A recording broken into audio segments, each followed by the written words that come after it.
As we gather, we acknowledge the Gadigal clan of the Eora, the first inhabitants of this place, from a time beyond remembering.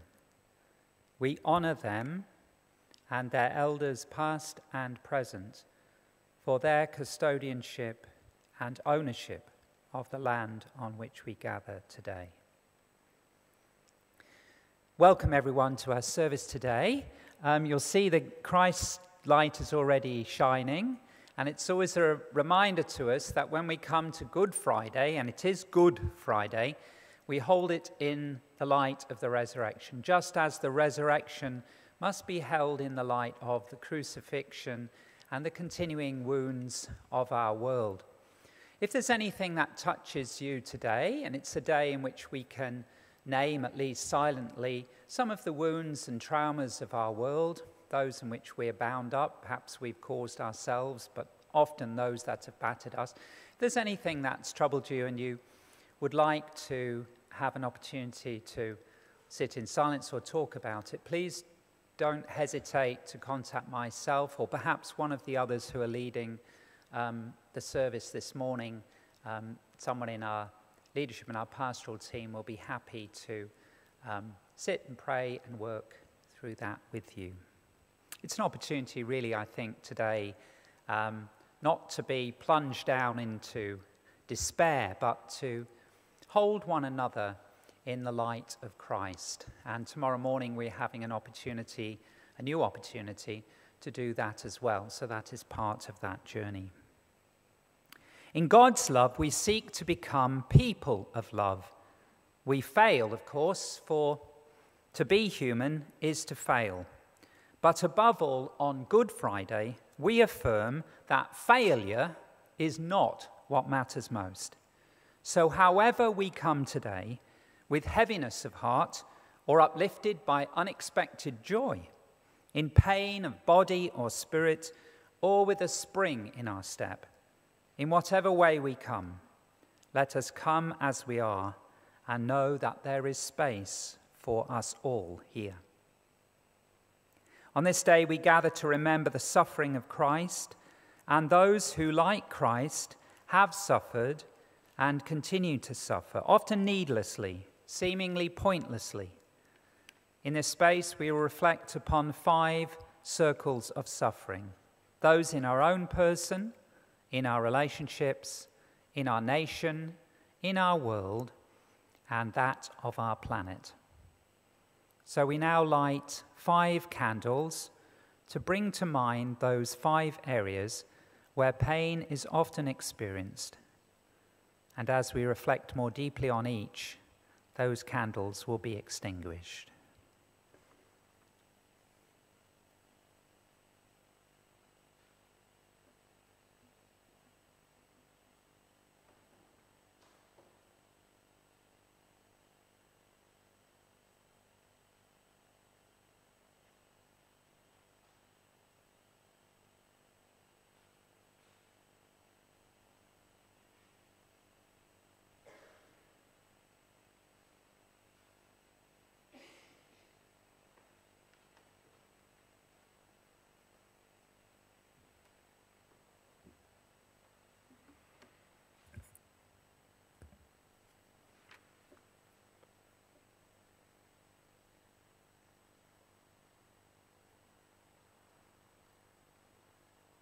Please join in the responses.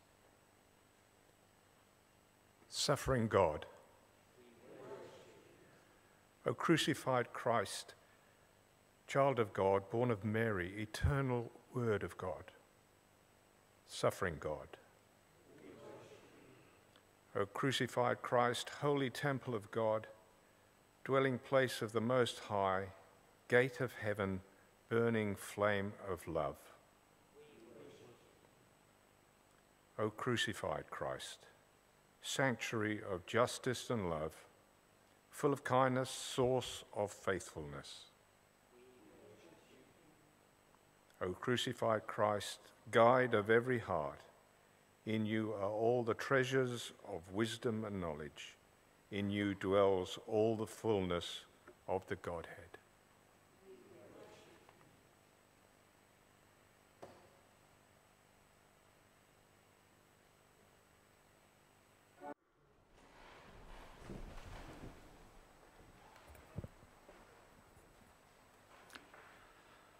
A reading from the Gospel of Luke, chapter 22, verses 39 to 46. Jesus went, as was his custom, to the Mount of Olives, and the disciples followed. When they reached the place, Jesus said to them, "Pray that you may not come into the time of trial." Then Jesus withdrew from them about a stone's throw, knelt down and prayed. "Father, if you are willing, remove this cup from me. Yet not my will, but yours be done." Then an angel appeared from heaven and strengthened him. In his anguish, he prayed more earnestly, and his sweat became like great drops of blood falling down on the ground. When he got up from prayer, he came to the disciples and found them sleeping because of grief. And he said to them, "Why are you sleeping? Get up and pray that you may not come into the time of trial."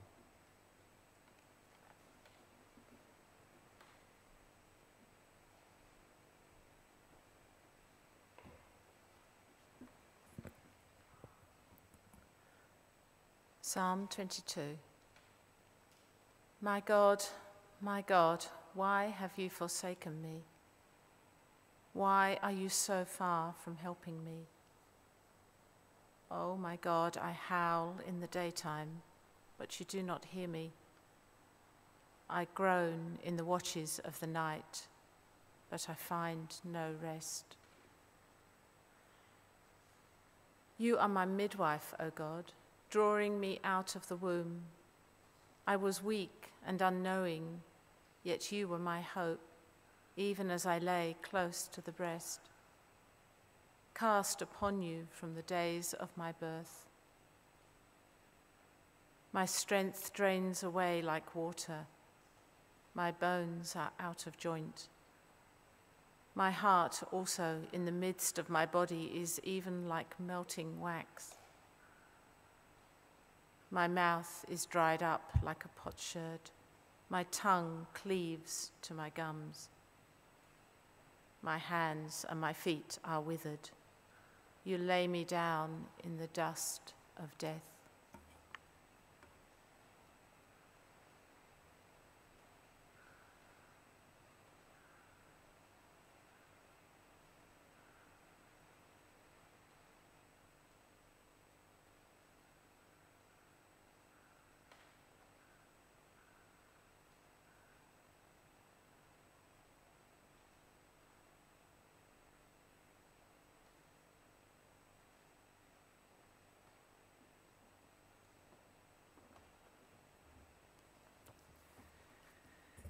Years ago, I presided at many funerals at the busy Saltwell Crematorium in Gateshead, in my native northeast of England.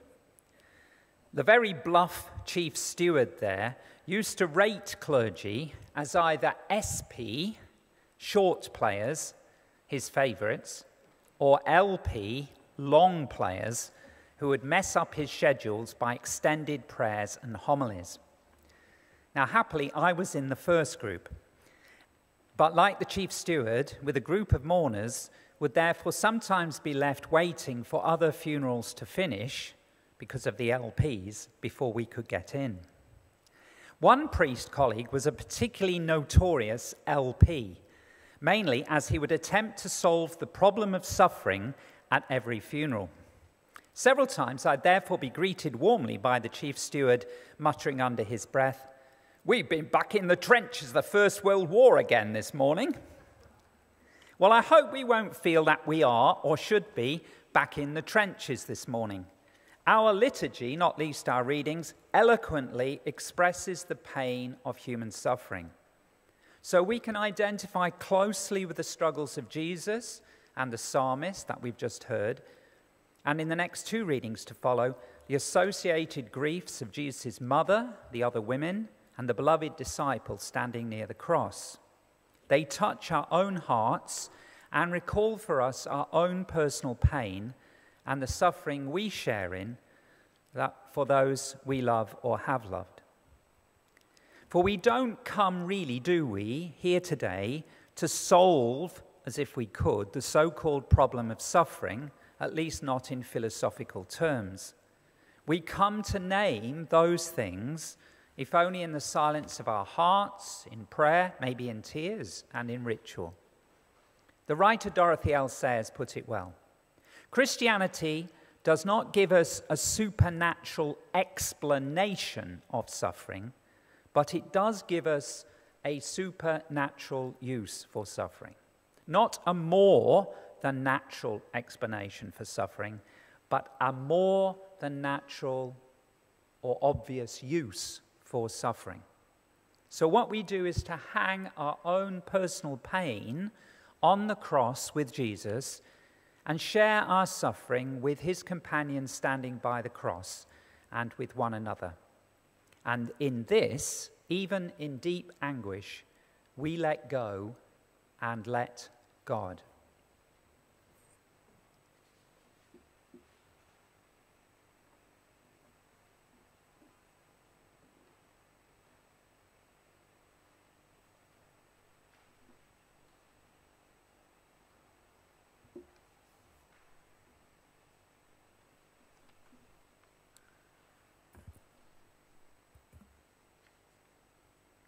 A reading from the Gospel of John, chapter 19, verses 23 through to 30. When the soldiers had crucified Jesus, they took his clothes and divided them into 4 parts, one for each soldier.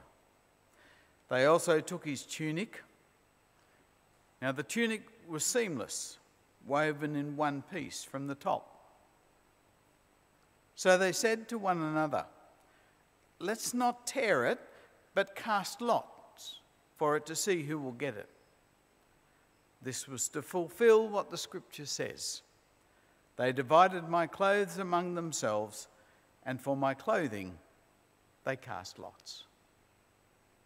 And that is what the soldiers did. Meanwhile, standing near the cross of Jesus were his mother and his mother's sister Mary, the wife of Clopas, and Mary Magdalene.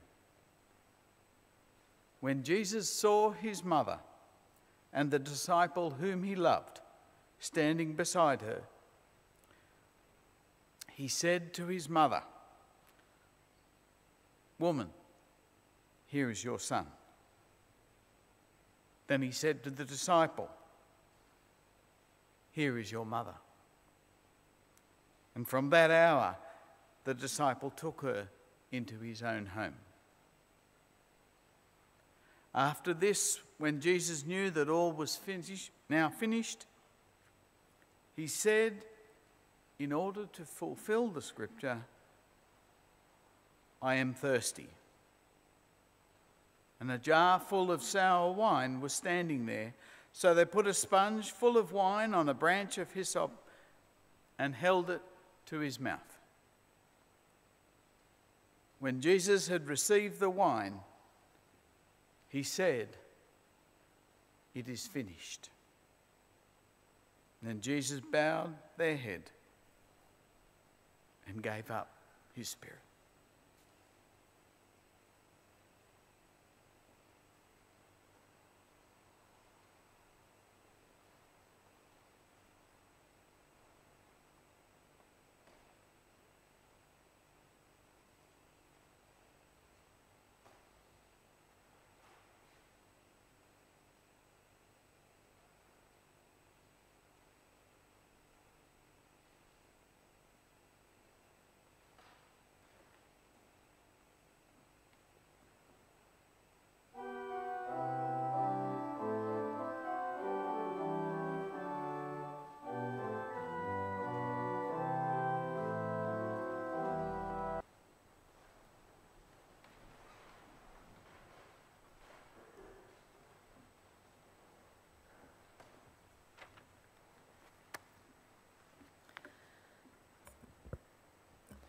A reading from the Gospel of Mark, chapter 14. When they had taken their places and were eating, Jesus said, "Truly I tell you, one of you will betray me, one who is eating with me." They began to be distressed and said to him one after another, "Surely not I." Jesus said to them, "It is one of the 12, one who is dipping bread into the bowl with me. For the Son of Man goes as it is written of him, but woe to that one by whom the Son of Man is betrayed. It would have been better for that one not to have been born." And Jesus said to them, "You will all fall away. For it is written, 'I will strike the shepherd, and the sheep will be scattered.' But after I am raised up, I will go before you to Galilee." Peter said to him, "Even though all fall away, I will not." Jesus said to him, "Truly I tell you, this day, this very night, before the cock crows twice, you will deny me 3 times.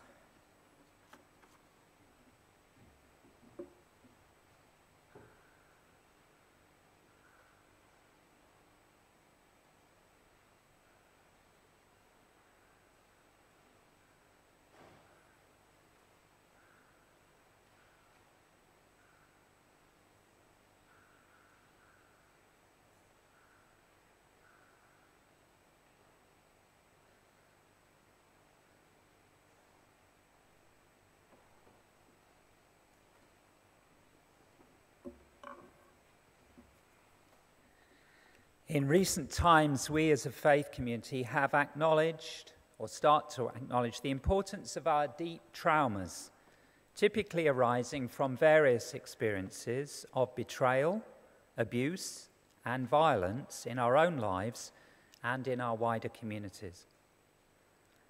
None of us are free from the effects of trauma, and all of us have been, or still are in different ways, survivors of trauma and or perpetrators of trauma. Sometimes it is those seemingly close to us who hurt us most, including those who maybe do not betray us actively, but hold silence about trauma and the need to address it. For as Martin Luther King said about the traumas of racial and economic violence, in the end, we remember not the words or actions of our enemies, but the silence of our friends. Happily, albeit often pushed very hard by legal and wider community pressure, churches have done some good work in recent years in addressing issues of safety, especially for children. More slowly, Christians and others are coming to recognize the need for trauma-informed life, care, and community. Part of this is simply acknowledging pain which often can never be fixed, but when we hold it in God's grace, can be eased and transformed. That was part of the purpose of our recent trauma workshop entitled Resurrecting Wounds, and that work will continue among us in the days ahead. And it's part of the reason for our Holy Saturday gathering tomorrow, when we hold a space between violence and new life, between crucifixion and resurrection, which is often where we as human beings live. And that's part of what we're invited to share in this morning. Whereas the story of Peter's betrayal represents yet another aspect of the trauma endured and signified by Christ, the story of the penitent thief we will now hear, crucified with Jesus, speaks to us of the possibilities of empathetic connection and restorative justice. This is not about cheap grace and easy forgiveness, but about costly offering and honest, deep love. In this, even in the midst of our own betrayals and enduring hurts, we can find a place to be. As the poet Sylvia Sands says in the poem we will hear, from a place of integrity and agony, God will never stop loving you and me, whoever we are, whatever we have done, or whatever has been done to us.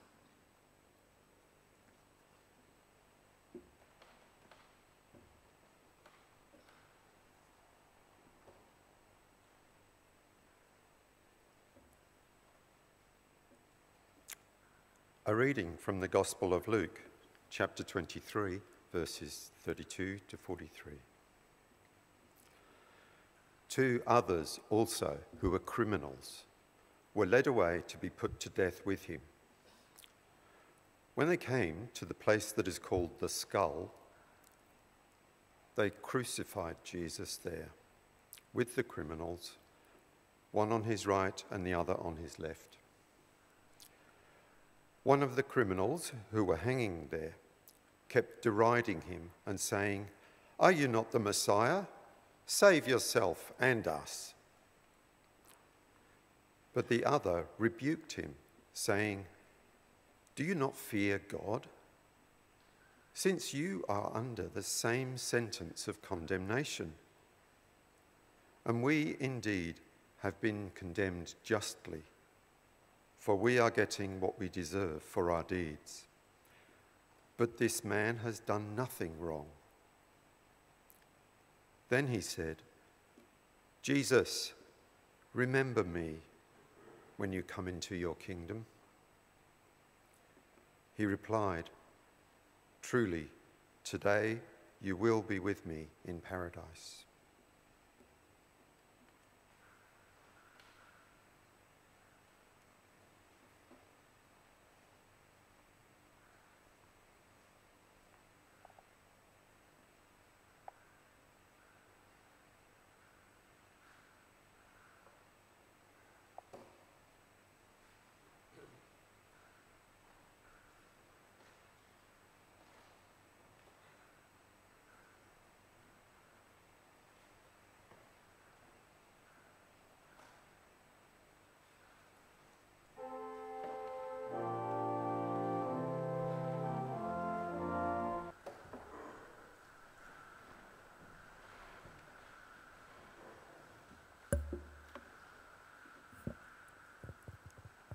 A reading from the Gospel of Mark, chapter 14.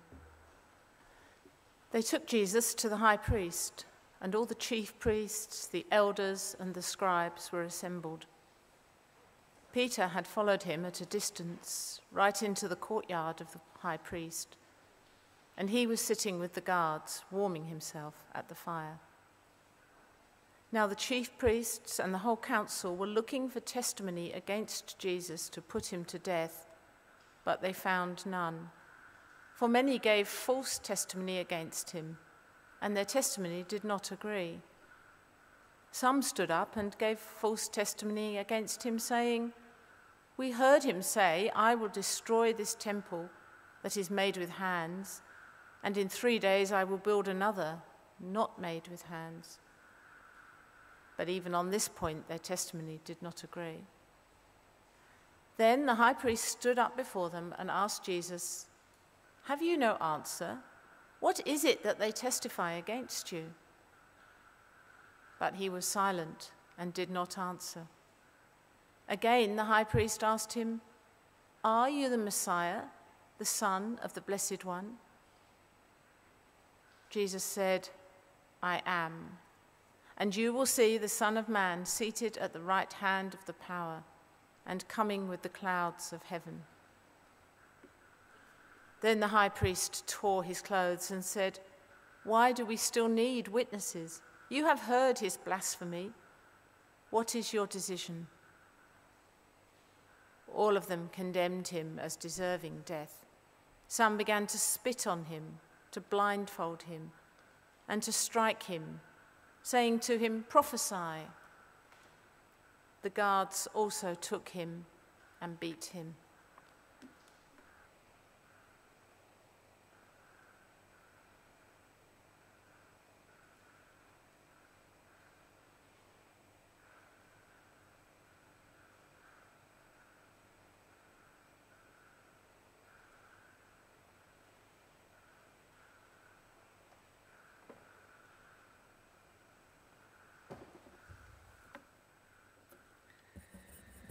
The recent highly publicised anti-transgender attacks have made many more people aware of the struggles of many gender-diverse people in our nation. In fact, of course, these are only the very tip of the iceberg of daily rejections, lack of understanding, stereotyping, lack of rights, lack of empowerment, lack of healthcare, lack of support, lack of family, school, and other support for kids, which drives them to the very edge and beyond. Marginalisation faced too by many other people. The right-wing Christian attacks upon our own community and others have also highlighted the way in which LGBTIQA and affirming people of faith like those in our community are so vulnerable. Such pain is replicated by the experiences of others in these lands now called Australia, and above all among First Nations people. As a fine Aboriginal professor once put it, in the face of deep, entrenched and endemic violence, for First Nations people, it is typically every day another fight. Metaphorically, but in very tangible terms, crucifixion is lived out in so many communities and in so many families like those whose family members have been killed in police custody and yet no justice has been done. In her poem, Borrowing, Judith Wright expresses the loss and challenges of culture and identity so evocatively and touches on their deep spiritual and theological significance. For the rider's heart halts, she says, at a sightless shadow, an unsaid word that fastens in the blood of the ancient curse, the fear as old as Cain. This is deep stuff. And this is what we wrestle with in our communal lives. It's far, far more than putting a tick against the proposal for a voice in Parliament, all very good as it is. It's far more than agreement with sexual and gender diverse rights or any other vital, but ultimately surface causes. Because we come face to face, as Judith Wright acknowledges, and this day above all affirms, with deep down forces of power, exclusion, disconnection, and alienation. What the Christian tradition calls sin, which is not about individual actions as such, but is about these powers and forces that are entwined in our systems of thought and perception, our social and economic structures, and our cultural and psychological lives. Call it what you like, how we respond differently. Today's fancy words are often intersectional solidarity. But Good Friday recalls us to our one humanity. And that's part of the meaning of this elusive title for Jesus, the Son of Man, or if you prefer, the truly human one, which is the elusive title Jesus uses for himself. Other names are given to him, but that is a name that Jesus clearly spoke about himself. Because the Son of Man, or the truly human one, is more than just an individual in the Hebrew tradition. It is about the corporate, the communal identity of the whole of humankind, represented by and embodied in the person of Jesus as the Christ figure. So as Christ dies, God is revealing not just the pain of an individual, but the systemic lies of power and violence that afflict so many others. In the cross, as the poet Mary Crowther writes, Christ unknowing, and that's the agony, bears the unknown to the mystery at the place of prayer, and thereby brings us the promise of resurrection.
A reading from the Gospel of Matthew, chapter 27, verses 15 to 26.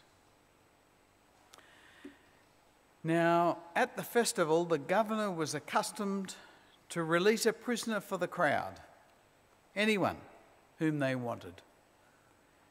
At that time, they had a notorious prisoner called Jesus Barabbas. So after they had gathered, Pilate said to them, "Who do you want me to release for you? Jesus Barabbas or Jesus who is called the Messiah?"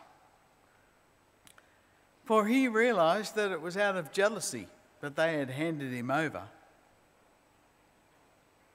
While he was sitting on the judgment seat, his wife sent word to him, "Have nothing to do with that innocent man, for today I have suffered a great deal because of a dream I had about him." Now the chief priests and the elders persuaded the crowds to ask for Barabbas and to have Jesus killed. The governor again said to them, "Which of the two do you want me to release for you?" And they said, "Barabbas." And Pilate said to them, "Then what should I do with Jesus, who is called the Messiah?" And all of them said, "Let him be crucified." And then he asked, "But why? What evil has he done?" But they shouted all the more, "Let him be crucified." So when Pilate saw that he could do nothing but rather that a riot was beginning, he took some water and washed his hands before the crowd, saying, "I am innocent of this man's blood. See to it yourselves." Then the people as a whole answered, "His blood be on us and on our children." So he released Barabbas for them, and after flogging Jesus, he handed him over to be crucified.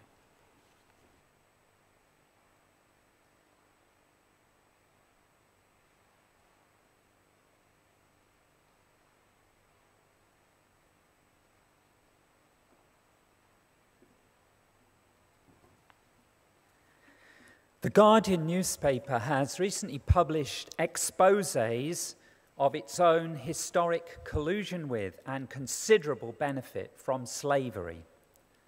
This highlights much more than yet another oppressive aspect of historic British power. It also shatters the illusions of any claims to righteous purity by liberals and radicals in Britain, and by extension elsewhere. For particularly under its early title of the Manchester Guardian, the Guardian has for 200 years been a vital voice of the British radical conscience, beginning with its response to the Peterloo massacre and the anti-Corn Laws agitation and the resistance to trade unionism, which brought the exportation of the Tolpuddle martyrs and others to this country. It fought hard with others for the end of the official slave trade and for so many progressive causes since. But for decades, its owners and its own finances were intimately entwined with slavery, especially through the US slave-based cotton industry, which brought such prosperity to Manchester and elsewhere, and helped fund British progressive developments as well as the British Empire. The Guardian's revelations cut those who are in that tradition to the heart, but they illustrate the uncomfortable truth of almost all prosperous people in every society, both historically and across the world today, that our wealth and comfort, including our freedom to exercise progressive views, often rests on deeply troubling circumstances elsewhere. I well remember personally, for example, my first trip to the Philippines.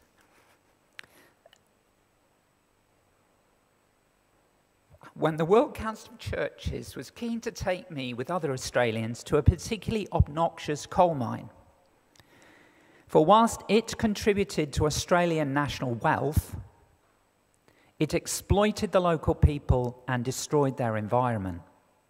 And that is the reality of much free trade from whose fruits we still benefit today. And you can hear it even on a relatively progressive television program like SBS, which gives you the league table of which companies have gone up and down, but it doesn't give you the league table of the exploitation that is part of. The great Christian theologians would not be surprised, because although they expressed it in words sometimes alien to us today, and they didn't join all the dots, as we are trying to do, and the Guardian has only just got round to. They were clear that all humanity is tied up together in sin. There is no righteous purity to be found anywhere amongst anybody, and we are all therefore in need of grace. So Augustine of Hippo and John Calvin spoke of humanity as massa damnata, or condemned crowd, because we simply cannot extricate ourselves from failings and evil. Traditionally, such an understanding was framed in ways which seemed to us to be destructive. But the essential point they were trying to make remains that none of us can escape the structural sin and evils which trouble our world. All of us, in some sense, like the crucifying crowd in our story, which is not about the Jews, it's not about people long ago or particular people, it is all of us. All of us in some sense have blood on us or our children.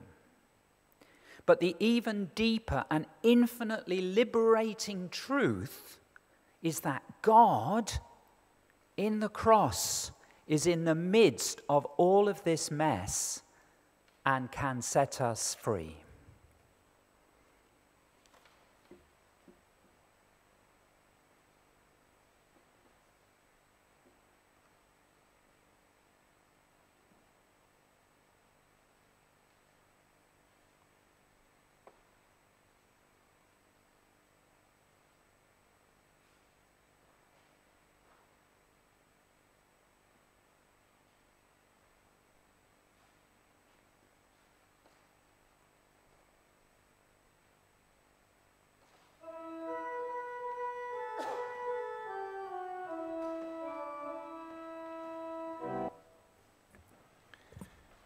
A reading from the Gospel of Matthew, chapter 27, verses 45 to 54. From noon on, darkness came over the whole land until 3 in the afternoon. And about 3 o'clock, Jesus cried with a loud voice, "Eli, Eli, lema sabachthani."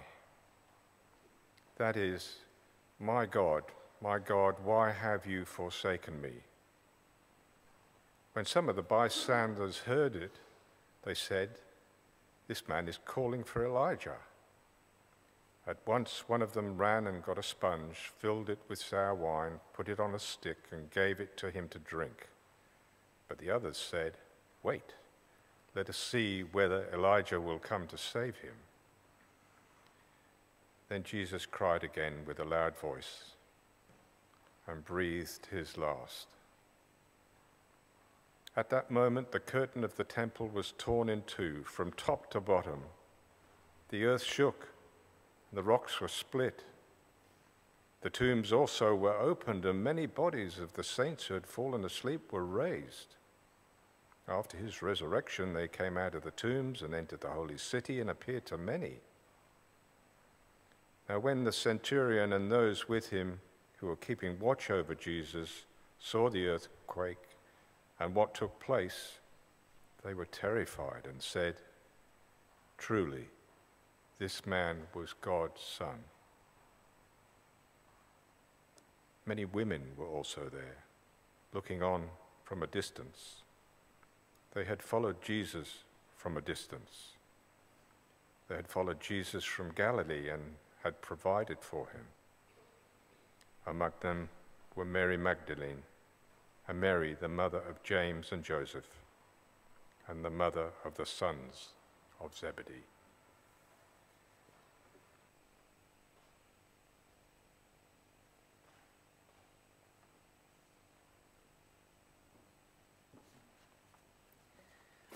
St. Francis, they say, that intuitive dreamer went too far. The poet Sylvia Sands reflected in that poem how, unlike St. Francis, we typically separate the story of Christ's crucifixion from the journey and struggles of our planet as a whole. Even when we can see social and political connections, in my experience, too many, even quite liberal Christians, struggle to see the person and the passion of Christ in ecological terms.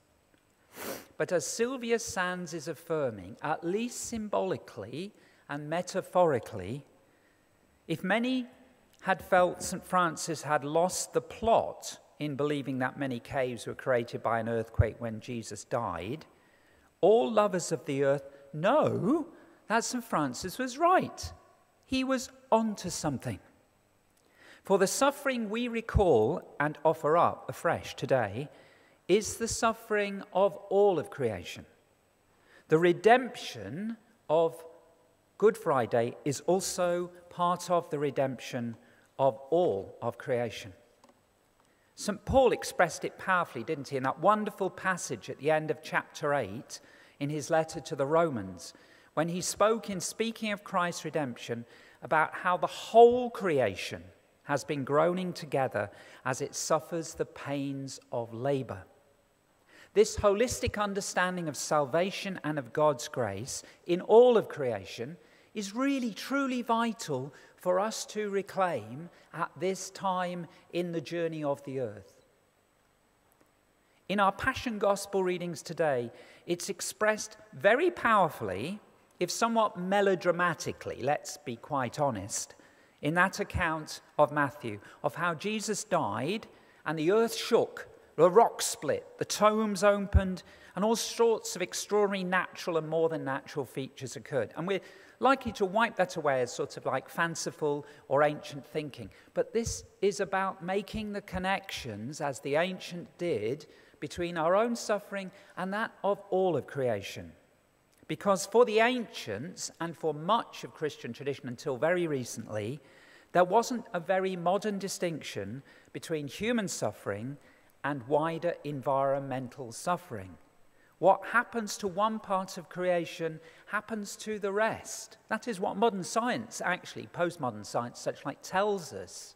We need to reclaim that spiritually and in our lives.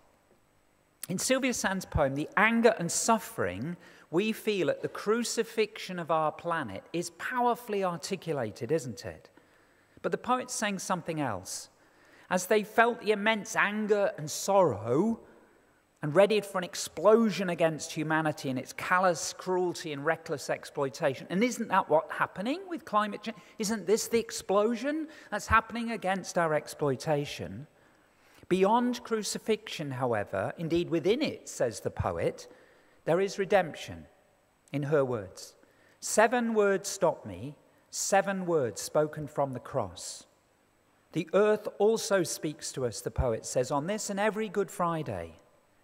I, the earth, remember the final whisper from his dying lips, releasing through the world an earthquake of love that broke into my mighty heart. An earthquake of love. Let us remember that whisper, understand the earthquake of love which Christ released, and allow our own hearts to break and find new life, not just for ourselves and for humanity, but for the whole of creation.